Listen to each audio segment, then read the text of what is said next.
Welcome back to our YouTube channel. Today our topic is gravitational potential. आज आपका topic है gravitational potential. Gravitational potential क्या होता है? Gravitational potential due to a mass, एक mass की वजह से ग्रेविटेशनल पोटेंशियल आज हम कैलकुलेट करेंगे एट एनी डिस्टेंस। किसी भी एक डिस्टेंस पर हम ग्रेविटेशनल पोटेंशियल को हम कैलकुलेट करेंगे हम। तो सबसे पहले gravitational potential at any point, किसी भी पॉइंट पर अगर हमने ग्रेविटेशनल पोटेंशियल को डिफाइन करना होगा, वो किस तरीके से डिफाइन करते हैं? Gravitational potential at any point is defined as the amount of work done to bring a unit mass from infinity to that point. तो देखिए, अगर हमने किसी भी एक मास की वजह से, जैसे हमारे पास ये एक अर्थ है, इसकी वजह से पी पॉइंट पर अगर हमने ग्रेविटेशनल पोटेंशियल को फाइंड आउट करना होगा, वो ग्रेविटेशनल पोटेंशियल हमारे पास किसके इक्वल होता है? वो वर्डन के इक्वल होता है। जब हम एक यूनिट मास को इन्फिनिटी से लाएंगे, पी पॉइंट तक पहुंचाएंगे, जितना हम एक यूनिट मास पर वर्डन करेंगे हम, वो पूरा का पूरा वर्डन ग्रेविटेशनल पोटेंशियल के इक्वल होगा, जो ग्रेविटेशनल पोटेंशियल पी पॉइंट पर होगा। तो ग्रेविटेशनल पोटेंशियल अगर हमारे पास पी पॉइंट पर कितना होता है, gravitational potential at point P पर अगर हम कैलकुलेट करने जाएंगे, हम किसकी वजह से? इस अर्थ की वजह से, इस मास की वजह से, जिसका मास कैपिटल एम है। तो हमें क्या करना पड़ेगा? हमें वर्डन करना पड़ेगा किस पर? एक यूनिट मास पर वर्डन करना पड़ेगा, उसको इन्फिनिटी से लाना पड़ेगा पी पॉइंट तक। तो जितना हम वर्डन करेंगे एक यूनिट मास पर, वो पूरा का पूरा वर्डन ग्रेविटेशनल पोटेंशियल के इक्वल होगा। तो देखिए, यहां पर जो वर्डन करते हैं हम, थोड़ा सा इसमें डिस्कस करूंगा मैं। देखिए, हम इन्फिनिटी से ही क्यों लाते हैं? हम इन्फिनिटी को हम एक रेफरेंस पॉइंट मानते हैं। हम बोलते हैं इन्फिनिटी पर हमारे पास ग्रेविटेशनल पोटेंशियल कितना है? 0 है। इसका मतलब यहां पर यूनिट मास पर जो वर्डन होगा वो कितना होगा? 0 होगा। फिर यहां से हम शुरू करते हैं। अब यहां से जब यूनिट मास को लाएंगे, ऐसे ऐसे लाते लाते, जब लाते हैं हम या इधर के लिए हम उसकी स्पीड जो होती है हमारे पास, यूनिट मास की स्पीड क्या होती है? वो कांस्टेंट होती है। कांस्टेंट स्पीड से लाते हैं हम, आहिस्ता आहिस्ता आहिस्ता कांस्टेंट स्पीड से लाते हैं, एक पी पॉइंट तक पहुंचाते हैं हम। तो जितना अब हमारे पास वर्डन होगा इस पर, जितना हमारे पास इस पर वर्डन होगा, वो पूरा का पूरा वर्डन ग्रेविटेशनल पोटेंशियल के इक्वल होगा। तो आपको पता ही है, वर्डन जो होता है वो फोर्स इनटू डिस्प्लेसमेंट के इक्वल होता है। यहां पर जो ये फोर्स होती है, हालांकि देखिए, यूनिट मास पर जो फोर्स लगती है, ग्रेविटेशनल फोर्स लगेगी, वो कहां के लिए लगेगी? यहां के लिए लगेगी। ग्रेविटेशनल फोर्स कौन सी होती है? अट्रैक्टिव फोर्स होती है। तो यूनिट मास पर जो फोर्स लगेगी वो यहां के लिए लगेगी, समझे आप? तो ये जो वर्डन जो होता है, किस फोर्स की वजह से वर्डन होता है? ये एक्सटर्नल फोर्स होती है, ये ग्रेविटेशनल फोर्स नहीं होती है। देखिए, ग्रेविटेशनल फोर्स हमारे पास कहां की तरफ होगी? Towards the earth. अगर हम इसको अर्थ मानेंगे, यहां की तरफ होगी। जैसे हम इस मास, यूनिट मास को हम यहां पर रिप्रेजेंट करेंगे, तो ग्रेविटेशनल फोर्स कहां के लिए होगी? यहां के लिए होगी। लेकिन इस फोर्स की वजह से क्या होगा? यहां पर हमारे पास क्या है? हमें इसके अपोजिट में फोर्स लगानी पड़ेगी। इसके अपोजिट में कितनी फोर्स लगानी पड़ेगी? बिल्कुल इतनी ही फोर्स लगानी पड़ेगी, ग्रेविटेशनल फोर्स की ही इक्वल हमें फोर्स लगानी पड़ेगी। उसको कहा जाता है एक्सटर्नल फोर्स। तो देखिए, इस यूनिट मास पर जो हमारे पास फोर्स, जो ग्रेविटेशनल फोर्स लग रही है यहां के लिए, जिसकी वजह से बॉडी, हालांकि बॉडी जो यहीं के लिए मूव कर रही है आहिस्ता आहिस्ता, डिस्प्लेसमेंट उसकी यहां के लिए होगी। तो लेकिन ये कौन सी फोर्स थी? Gravitational force. लेकिन हमें जो फोर्स लगाते हैं, एक्सटर्नल फोर्स जो लगाते हैं, वो वहां के लिए लगाते हैं। वो क्यों लगाते हैं? वो इसलिए लगाते हैं कि हमारे पास जो है बॉडी जो है, जब ये डिस्प्लेसमेंट होगी इसकी यहां के लिए, उस बॉडी की वेलोसिटी जो होनी चाहिए, उस बॉडी की स्पीड जो रहनी चाहिए, वो क्या रहनी चाहिए? वो कांस्टेंट रहनी चाहिए। एक कांस्टेंट स्पीड से हमारे पास बॉडी जो है इन्फिनिटी से यहां की तरफ आनी चाहिए, समझे आप? तभी जाकर हम ग्रेविटेशनल फोर्स यहां के लिए होती है, इसके अपोजिट में हम वहां के लिए फोर्स लगाते हैं, जिसकी वजह से उतनी ही फोर्स लगाते हैं, जितनी ग्रेविटेशनल फोर्स होती है उतनी हम एक्सटर्नल फोर्स भी लगाते हैं, जिसकी वजह से इसकी स्पीड क्या रहती है? कांस्टेंट रहती है। और हमारे पास एक यूनिट मास जो है, जो पी पॉइंट की तरफ आएगा, एक कांस्टेंट स्पीड से आएगा, एक कांस्टेंट वेलोसिटी से आएगा। इसकी वेलोसिटी चेंज नहीं होगी। जब वेलोसिटी चेंज नहीं होगी तो काइनेटिक एनर्जी भी इसकी चेंज नहीं होगी। चेंज ऑफ काइनेटिक एनर्जी क्या रहेगी? इसमें 0 रहेगी। ये एक इंपॉर्टेंट कंसेप्ट है यहां पर। देखिए, आपको कोई नहीं बोलेगा, यहां पर हमारे पास, जब हमारे पास बॉडी इन्फिनिटी से यहां की तरफ आती है, इन्फिनिटी से पी पॉइंट की तरफ जब हमारे पास बॉडी आएगी, वो डिस्प्लेसमेंट कवर कर, क्योंकि वर्डन निकालना होगा, तो वर्डन में हमारे पास क्या करता है? बॉडी की डिस्प्लेसमेंट होती है, वो इन्फिनिटी से आता है कहां की तरफ? पी पॉइंट की तरफ आता है। जब वो पी पॉइंट की तरफ आएगा, इन्फिनिटी से पी पॉइंट की तरफ, उसकी स्पीड जो रहनी चाहिए वो कांस्टेंट रहनी चाहिए, रहनी चाहिए, उसकी वेलोसिटी कांस्टेंट रहनी चाहिए। और उसकी वेलोसिटी कांस्टेंट जब रहेगी तो kinetic change of kinetic energy भी क्या रहेगी, वो भी जीरो रहेगी, क्योंकि काइनेटिक एनर्जी, क्योंकि वेलोसिटी अगर चेंज होगी, अगर हमारे पास वेलोसिटी चेंज होगी तो हमारे पास क्या हो रही है, इसका मतलब काइनेटिक एनर्जी भी आपके पास चेंज हो जाएगी। तो यहां पर हमारे पास काइनेटिक एनर्जी चेंज नहीं होगी, इसका मतलब आपकी स्पीड जो रहेगी, आपकी वेलोसिटी जो रहेगी, वो क्या रहेगी, वो कांस्टेंट वेलोसिटी से हमारे पास बॉडी जो है, ये यूनिट मास जो है वो इन्फिनिटी से पी पॉइंट की तरफ आएगा। वो कैसे आएगा? ग्रेविटेशनल फोर्स इस यूनिट मास पर फोर्स लगाएगी कहां की तरफ? ग्रेविटेशनल फोर्स तो कहां की तरफ होगी? टुवर्ड सेंटर ऑफ अर्थ की तरफ होगी, यहां के लिए। तो ये तो हमारे पास बॉडी खुद ही आएगी कहां की तरफ? अर्थ की तरफ। तो वर्डन हमारे पास वो कैसे होगा? हमें इसके अपोजिट में फोर्स लगानी पड़ेगी, इतनी ही ग्रेविटेशनल फोर्स ही लगानी पड़ेगी, इसके अपोजिट में, बिल्कुल अपोजिट में लगानी पड़ेगी। अगर ये अपोजिट में फोर्स नहीं लगाएंगे तो इसकी वेलोसिटी इंक्रीज करेगी, इसकी वेलोसिटी कांस्टेंट नहीं रहेगी। इसीलिए हम अपोजिट में फोर्स लगाएंगे। जैसे हमारे पास अगर बॉडी फ्री फॉल कर रही है, ऐसे फ्री फॉल कर रही है, इसकी वेलोसिटी क्या करती है? इंक्रीज करती है, इसकी वेलोसिटी इंक्रीज करेगी। लेकिन अगर ग्रेविटेशनल फोर्स कहां की तरफ है, इसकी इस पेन की ग्रेविटेशनल फोर्स कहां की तरफ है? टुवर्ड सेंटर ऑफ अर्थ की तरफ है। लेकिन जितनी इसकी ग्रेविटेशनल फोर्स है उतनी ही मैं इसको अगर अपवर्ड डायरेक्शन में फोर्स लगाऊंगा मैं, वो एक्सटर्नल फोर्स हो जाएगी। फिर क्या होगा? ये बॉडी आहिस्ता आहिस्ता आहिस्ता एक कांस्टेंट वेलोसिटी से, एक कांस्टेंट स्पीड से नीचे की तरफ आएगी। वही कांस्टेंट स्पीड होनी चाहिए एक यूनिट मास पर, जिसकी वजह से वो हमारे पास जो है बॉडी जो है वो कहां की तरफ आएगी? पी पॉइंट की तरफ आएगी। उसकी कांस्टेंट वेलोसिटी या कांस्टेंट स्पीड रहनी चाहिए, समझे आप? उसकी काइनेटिक एनर्जी चेंज नहीं होनी चाहिए, change of kinetic energy zero होना चाहिए, समझे आप? तो इसका मतलब यहां पर हमारे पास जो है एक्सटर्नल फोर्स लगानी पड़ेगी। इस पर थोड़ा सा मैं इस पेन पर मैं थोड़ा सा ऊपर की तरफ फोर्स लगाऊंगा मैं, एक्सटर्नल फोर्स, वो ग्रेविटेशनल फोर्स के इक्वल होगी। इसका मतलब इस यूनिट मास पर, 1 kg के मास पर मैं वहां के लिए, हालांकि ग्रेविटेशनल फोर्स यहां के लिए होगी, अर्थ के सेंटर की तरफ होगी, लेकिन मुझे उतनी फोर्स लगानी पड़ेगी, उसको हमें इस पर फोर्स लगानी पड़ेगी कहां के लिए? आउटवर्ड डायरेक्शन में लगानी पड़ेगी, जिसकी वजह से हमारे पास यूनिट मास जो है एक कांस्टेंट स्पीड से अंदर की तरफ आएगा, अर्थ की सेंटर की तरफ चलेगा, पी पॉइंट की तरफ आएगा। क्लियर आपको? तो ये जो हमारे पास होता ना, एक्सटर्नल वर्डन की वजह से जो हमारे पास वर्डन होगा, वही वर्डन जो हमारे पास वही वर्डन स्टोर हो जाएगा ग्रेविटेशनल पोटेंशियल के इक्वल। तो ये कंसेप्ट आपको बड़ा अच्छे तरीके से समझना होगा। तो ये जो आपके पास जो यहां पर वर्डन होता है एक यूनिट मास पर, जिसकी वजह से यूनिट मास की जो यूनिट मास हमारे पास जिस यूनिट मास को हम पी पॉइंट से इन्फिनिटी से पी पॉइंट तक पहुंचाएंगे हम, तो यहां पर जो वर्डन होगा, ये वर्डन जो होगा वो फोर्स इन डिस्प्लेसमेंट के इक्वल होगा। लेकिन जो फोर्स यहां पर होगी वो कौन सी होगी? वो एक्सटर्नल फोर्स होगी, वो वहां के लिए होगी, एक्सटर्नल फोर्स होगी, न कि ग्रेविटेशनल फोर्स। हालांकि एक्सटर्नल फोर्स और ग्रेविटेशनल फोर्स इक्वल ही होगी, लेकिन जो एक्सटर्नल फोर्स की वजह से वर्डन होगा इस यूनिट मास पर, वही वर्डन हमारे पास स्टोर हो जाएगा ग्रेविटेशनल पोटेंशियल में स्टोर हो जाएगा, वही वर्डन ग्रेविटेशनल पोटेंशियल के इक्वल होगा। तो ये थोड़ा सा आपको यहां पर कंसेप्ट समझना होगा।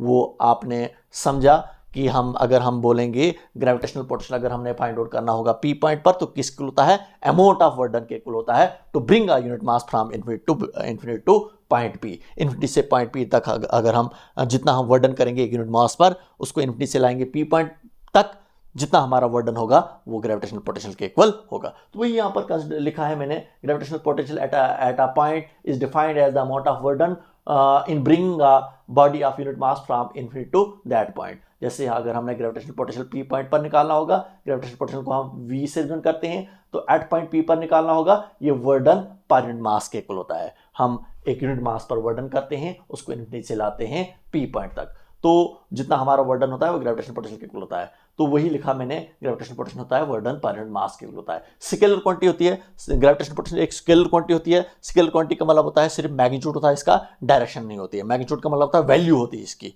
कोई डायरेक्शन नहीं होती है। इसके बाद ऐसा यूनिट इसका क्या होगा? जूल पर केजी होगा, क्योंकि वर्क का यूनिट होता है जूल, मास का होता है केजी, तो जूल पर केजी। डायमेंशनल फार्मूला इसका क्या होगा? तो m0 L² -2 होगा। वो कैसे? आपको पता ही है, वर्क का डायमेंशनल फार्मूला होता है mL² -2, मास का होता है m। तो देखिए वर्क का होता है m l square T minus two, mass का होता है एम, तो देखिए एम एम गेट कैंसल्ड, तो आपके पास क्या आएगा M zero L square T minus two, वही लिखा है मैंने M zero L square T minus two, ये आपके पास क्या आ रहा है, इसका डायमेंशनल फार्मूला आ रहा है। अब देखिए, अब हम एक्सप्रेशन निकालेंगे ग्रेविटेशनल पोटेंशियल की।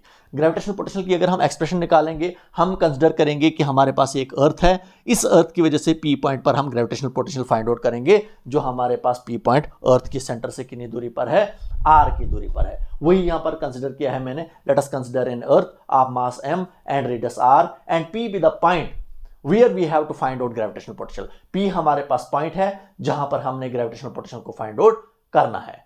तो इसके बाद मैंने यहां पर देखिए OP, ये आपके पास OP है, इसको कंसिडर किया मैंने r के इक्वल है।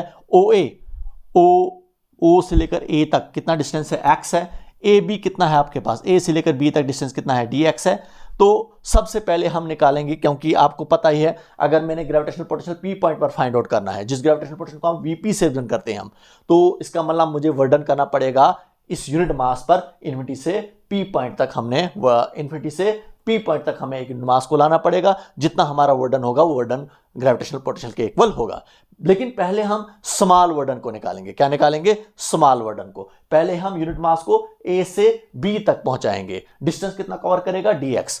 तो यहां पर स्मॉल वर्डन होगा, फिर स्मॉल वर्डन को हम इंटीग्रेट करेंगे बिटवीन द लिमिट्स, आपके पास टोटल वर्डन निकलेगा, वही हमने कैलकुलेट करना है। टोटल वर्डन इक्वल हो जाता है, फिर वही टोटल वर्डन इक्वल होता है ग्रेविटेशनल पोटेंशियल के, जो हमारे पास पी पॉइंट पर होता है।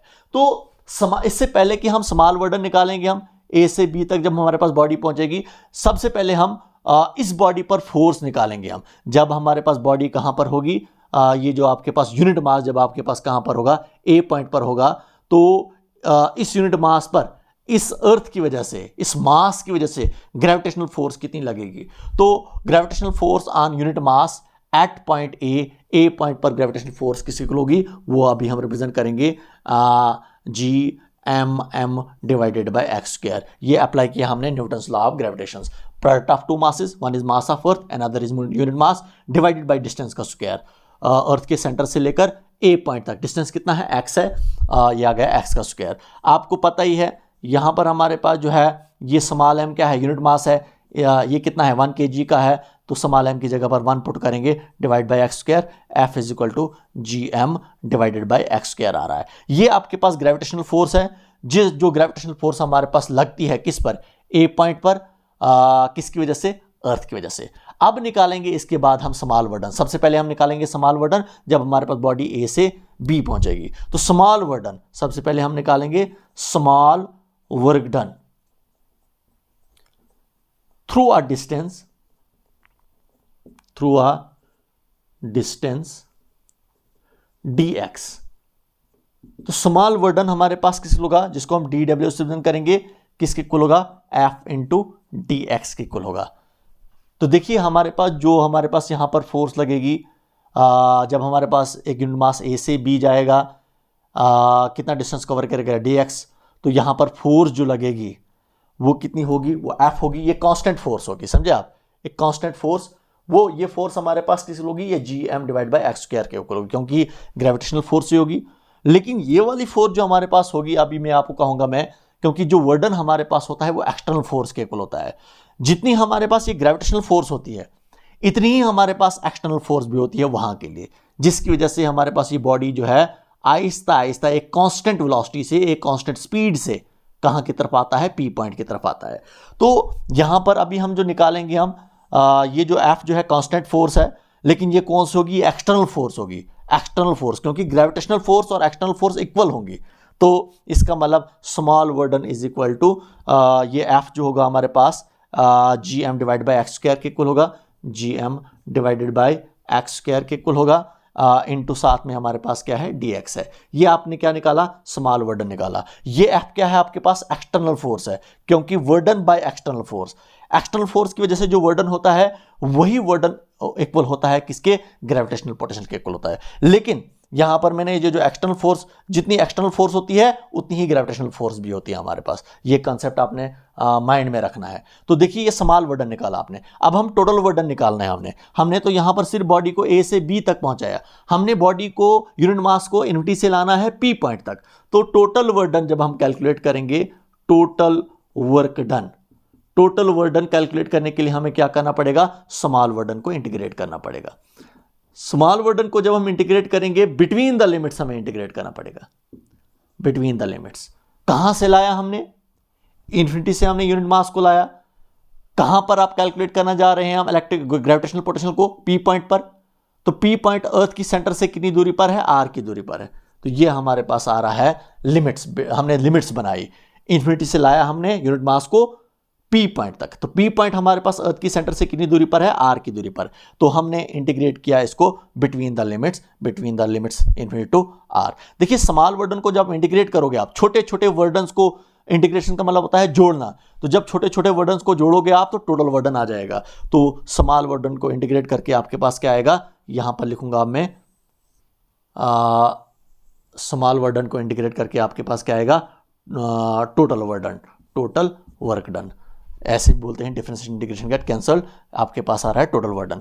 ये G M divided by G M को बाहर निकालेंगे आप और इंटीग्रेशन करेंगे हम इन्फिनिटी टू आर, किसकी, 1 ऊपर 1 बचेगा, नीचे हमारे पास एक्स स्क्वायर आएगा, डी एक्स आपके पास आ रहा है।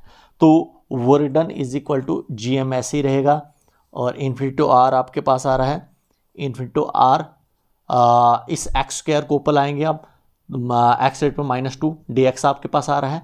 तो देखिए इंटीग्रेशन ऑफ एक्स रेट पर एन डी एक्स की फॉर्म में आ रहा है आपको। तो अब यहाँ पर मैं इसको लिखूंगा, मैं इसको नोट कर लें आप जल्दी जल्दी।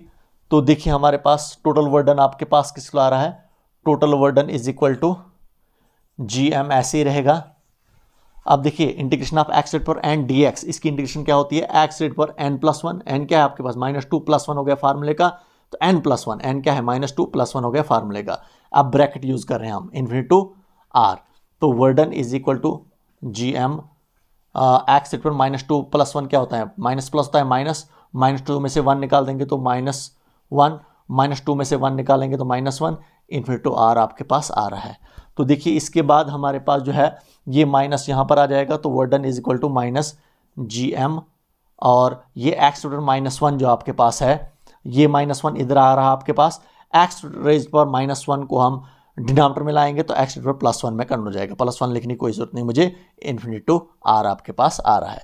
यहाँ पर आपको समझ में आया क्या किया हमने, ये माइनस यहाँ पर आ जाएगा, अब एक्स रेट पर -1 रहा, एक्स रेट पर -1 को मैं डिनोमिनेटर में लाऊंगा तो 1/x रेट पर +1 में कन्वर्ट हो जाएगा, +1 लिखने की कोई जरूरत नहीं है। अब लिमिट्स पुट करो आप, upper limit minus lower limit, तो -GM ऐसे ही रहेगा, 1/x की जगह पर अपर लिमिट क्या है r, -1/x की जगह पर लोअर लिमिट क्या है, इन्फिनिटी। तो upper limit minus lower limit, 1/x की जगह पर अपर लिमिट r, -x की जगह पर लोअर लिमिट क्या है, इन्फिनिटी।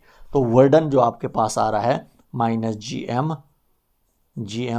1/r, तो ऐसे ही रहेगा, और 1/इन्फिनिटी होता है 0 के इक्वल। तो आपके पास जो यहाँ पर आ रहा है टोटल वर्डन जो आपके पास आ रहा है, that is -GM divided by r के इक्वल आ रहा है। ये आपके पास आ रहा है टोटल वर्डन। यही टोटल वर्डन जो हमने टोटल वर्डन अभी निकाला है, जब हमने एक यूनिट मास को इन्फिनिटी से लाया पी पॉइंट तक, यही टोटल वर्डन जो होता है हमारे पास, this total work done is equal to the gravitational potential. ये ग्रेविटेशनल पोटेंशियल के इक्वल होता है, GM डिवाइड बाय r के इक्वल होता है। तो ये हमने ग्रेविटेशनल पोटेंशियल फाइंड आउट किया। Gravitational potential at point P पर हमारे पास किसके इक्वल आ रहा है, that is -GM divide by r के इक्वल आ रहा है। तो यहाँ पर देखिए हमारे पास ग्रेविटेशनल पोटेंशियल आपको हमेशा नेगेटिव में ही मिलेगा। तो देखिए ग्रेविटेशनल पोटेंशियल भी आपको इनवर्सली प्रोपोर्शनल टू डिस्टेंस आ रहा है। इसका मतलब एक बॉडी से, अर्थ से जितना दूर जाओगे आप, r जितना बढ़ता जाएगा ग्रेविटेशनल पोटेंशियल उतना कम होता जाएगा। तो ये हमने ग्रेविटेशनल पोटेंशियल कैलकुलेट किया एट पॉइंट P पर। एट पॉइंट P पर ग्रेविटेशनल पोटेंशियल कितना आ रहा है, -GM डिवाइड बाय r के इक्वल आ रहा है।